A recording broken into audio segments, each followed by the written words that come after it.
Hello friends, welcome back to my YouTube channel. आज मैं आपको Hollywood horror film Annabelle creation के बारे में बताने जा रही हूँ।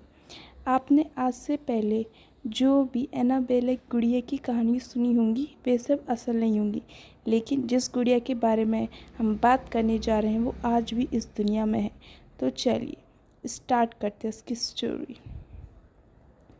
अमेरिकन लेखक जॉनी ग्रुएल ने सबसे पहले अपनी एक रचना में इसका जिक्र किया था, लेकिन सच ये है कि बेहद रहस्यमय ढंग से ये डॉल उनकी ज़िंदगी में आई थी। इसके बारे में जानकर आपको बेहद ताज्जुब होगा।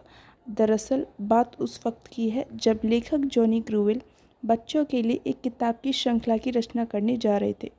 उन्होंने रेजडी अनसीरीज़ नामक एक किताब के साथ एनाबेल डॉल को मार्केट में लॉन्च किया। उनकी यह किताब लोगों के लिए बेहद रोचक विषय थी। डॉल के पीछे छुपी अनोखी कहानी ने लोगों को इसे जानने के लिए मजबूर कर दिया।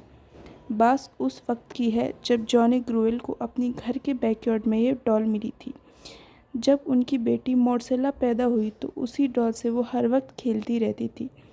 जॉनी ने जब अपनी बेटी को डॉल के साथ खेलते हुए देखा तो उन्हें रेजडी स्टोरीज़ लिखने का आइडिया आया।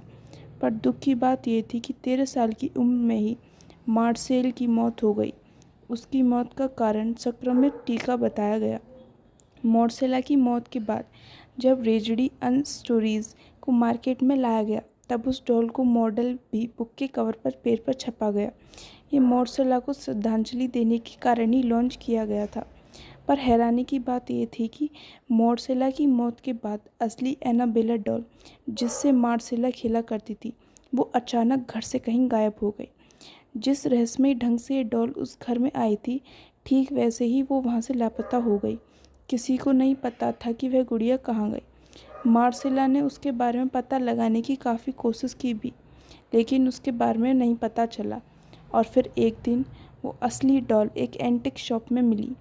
ये बात है साल 1970 की। एक नर्सिंग स्टूडेंट जिसका नाम था डोना, उसकी माँ ने डोना को ये डॉल गिफ्ट की थी, लेकिन डोना ने डॉल को पाने के बाद से ही उसमें कुछ अजीब चीज़ें नोटिस की। डोना ने देखा कि डॉल अपने आप ही पोजीशन चेंज कर रही थी। कभी कभी डोना डॉल को एक रूम में रख के कहीं बाहर जाती थी तो वापस लौटने पर वह डॉल उसे वहाँ नहीं मिलती थी। तलाशने पर उसे वो गुड़िया घर के किसी दूसरे कोने में मिलती थी। एक दिन डोना ने अपने कमरे में लौटने के बाद देखा कि डॉल के हाथ और पीठ पर खून के धब्बे लगे हुए हैं। वह दहशत भरा ये नज़ारा देखकर पूरी तरह काँप गई। डोना को समझ आ गया था कि उसके साथ कुछ बुरा हो रहा है। इसके बाद डोना ने फ़ौरन पैरानॉर्मल एक्टिविटी एक्सपर्ट एड और लॉरेन को बुलाया। एड और लॉरेन ने जब पाया कि यह डॉल भूतिया है तब डोना और ज़्यादा डर गई। उसने उस गुड़िया को वहाँ से ले जाने के लिए कहा।